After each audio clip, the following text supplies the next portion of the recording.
بسم اللہ الرحمن الرحیم۔ السلام علیکم، میرا نام صدام حسین شباب ہے اور میں پشتو زبان کا ایک ادنا سا شاعر بھی ہوں۔ آج میرا اسائنمنٹ ٹاپک ہے gender issue in Pakhtun society through lens of Pashto poetry. آج میں اس ٹاپک پہ اپنا اوپینین شیئر کرنا چاہتا ہوں۔ آج کل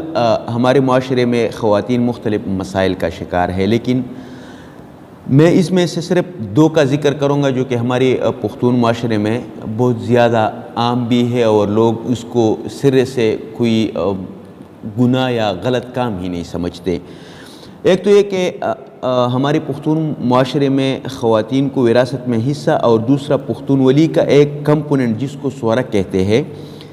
اس پہ میں بات کروں گا اور کچھ اشعار بھی شیئر کروں گا۔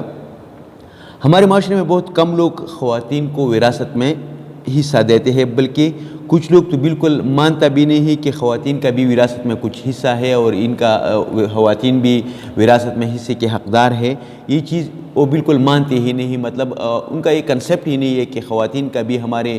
جائیداد میں، اور یہ کسی کے باپ کا کوئی جائیداد یا کوئی وراثت ہو جو کہ پراپرٹی ہو، اس میں اس کا بھی حصہ ہے، بلکہ ان کا کنسیپٹ ہی نہیں ہے۔ جس کے بارے میں میرا ایک شعر ہے کہ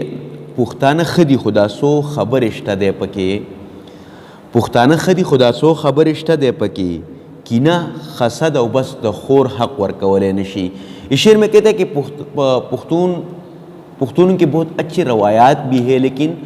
دو تین چار باتیں اس طرح ہے کہ وہ وجود ہے، لائک حسد اور خواتین کو وراثت میں حصہ نہ دینا۔ اس شعر میں پختون معاشرے کے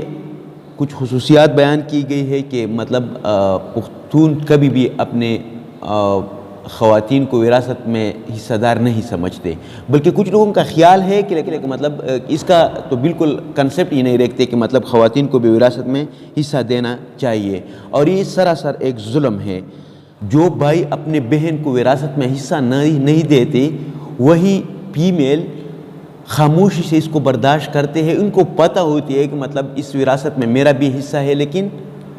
وہ اس وراثت میں حصے کے بارے میں کبھی ذکر تک ہی نہیں کرتے، اور اپنے بھائی کے لیے نیک خواہشات ہی رکھتے، مطلب ان سے ناراض بھی نہیں ہوتا۔ جس کے بارے میں میرا ایک شعر ہے کہ خور رورت اویل خپنیم خوبیاہم کنا، خور رورت اویل خپنیم خوبیاہم کنا کہ دا زما حصہ ہم تا واخستا بد دے وکڑا۔ اس شعر میں کہتا ہے کہ مطلب کہ بہن نے اپنی بھائی سے کہا کہ میں ناراض نہیں ہوں آپ سے، لیکن میرا جو وراثت میں حصہ تھا، اگر میرا حصہ بھی آپ نے لے لیا، یہ آپ نے اچھا نہیں کیا۔ تو ہمیں چاہیے کہ ہم جتنے بھی کوئی بھی اپنی طرف سے کچھ بھی کر سکتا ہے، ہم اس پہ کام کریں، انڈیویجولی ہم کام کر سکتے ہیں اس کے لیے کہ ہم لوگوں کو اویئر کر سکیں، اس بات پہ ہم اس کو آمادہ کر سکیں کہ اسلام میں بھی وراثت میں خواتین کو حصہ دیا گیا ہے۔ ہمیں چاہیے کہ ہم اپنے بہنوں کو، اپنے بیٹیوں کو وراثت میں حصہ ضرور دیا کریں، کیونکہ یہ سراسر ایک ظلم ہے۔ اس کے علاوہ ایک اور کمپوننٹ جس کے بارے میں میں بات کرنا چاہتا ہوں، وہ پختون ولی کا ایک بہت اہم کمپوننٹ ہے جس کو سورہ کہتے ہیں۔ سورہ پختون ولی کا ایک کمپوننٹ ہے جس میں جب کوئی بندہ قتل کرتا ہے تو اس قتل کے بدلے اس قاتل کو معافی دلوانے کے لیے جو اس قاتل کا کوئی بہن مقتول کے خاندان کی کسی فرد کے ساتھ ان کا نکاح کیا جاتا ہے، ان کا رشتہ کیا جاتا ہے، اور وہی جو قاتل ہوتا ہے اس کو معافی دلوا دی جاتی ہے۔ یہ اس طرح کا ایک کنسیپٹ ہے جو کہ اب آپ اس پہ نظر دوڑائیں تو ایک سراسر ظلم ہے، لائک کس طرح اگر کوئی بندہ قتل کرتا ہے تو اس کی بہن مقتول کے گھر کی کسی فرد کے ساتھ شادی کر کے اس کے گھر میں چلا جاتا ہے، تو آپ ذرا امیجن کریں کہ اس گھر میں پھر اس فیمیل کی حیثیت کیا ہوگی۔ ان کے ساتھ طرح طرح کی ظلم ہوتی رہتی ہے۔ جو گھر والے ہوتے ہیں ان کو بہت بری نگاہوں سے دیکھتے ہیں کیونکہ یہ ایک ہماری دشمن کی بہن ہے، لیکن وہ فیمیل جس کا رشتہ اس فرد کے ساتھ کیا جاتا ہے سورہ میں، وہ خاموش سے ان سب چیزوں کو برداشت کرتے ہیں، کیونکہ ان کے ذہن میں یہ بات ہوتی ہے، ڈال دی جاتی ہے ان کے ذہن میں یہ بات کہ آپ نے اگر ادھر آواز بھی اٹھایا یا کچھ بھی کیا تو کیا ہوگا، وہ دشمنی دوبارہ سے دوسری سرے سے سٹارٹ ہو جائے گی۔ تو فیمیل خاموشی سے ان سب کچھ ظلم کو برداشت کرتا ہے، اور اپنے حق کے لیے یا اپنے ظلم کے خلاف آواز بھی نہیں اٹھا سکتے۔ اس کے بارے میں میرا ایک شعر ہے کہ د پښتنو ظالم رواج ته حیران شوی یم، د پښتنو ظالم رواج ته حیران شوی یم، قتل رور کی سوره کې ورله خور ورکوي۔ اس شعر میں کہتا ہے کہ میں اس ظالم رسم کے سامنے حیران رہ گیا ہوں کہ کس طرح ہو سکتا ہے کہ قتل کوئی بھائی کرتا ہے اور پھر دشمن کے گھر اس کی بہن چلا جاتا ہے، نکاح ہو کے چلا جاتا ہے، مطلب بیوی بن کے چلا جاتا ہے اس دشمن کے گھر۔ تو یہ کہاں کا انصاف ہے؟ آپ لوگ ذرا امیجن کریں۔ میں نے آج کل بھی ہمارے پختون معاشرے میں بہت سی فیمیلز کو دیکھا ہے جو کہ سورہ میں ان کا نکاح کیا جاتا ہے اور پھر ان پہ طرح طرح کے ظلم اس گھر میں ہو جاتا ہے، وہ برداشت کرتے ہیں، خاموشی سے برداشت کرتے ہیں، کیونکہ جب ان کا نکاح کیا جاتا ہے تو اس کے ذہن میں یہ بات ڈال دی جاتی ہے کہ اگر آپ نے کچھ بھی کہا ادھر وہ لوگ جو بھی کریں گے، ظلم کریں گے، ستم کریں گے، آپ نے کچھ نہیں کہنا، کیونکہ اگر آپ نے کچھ ریزسٹنس شو کیا تو کیا ہوگی، آپ کے بھائی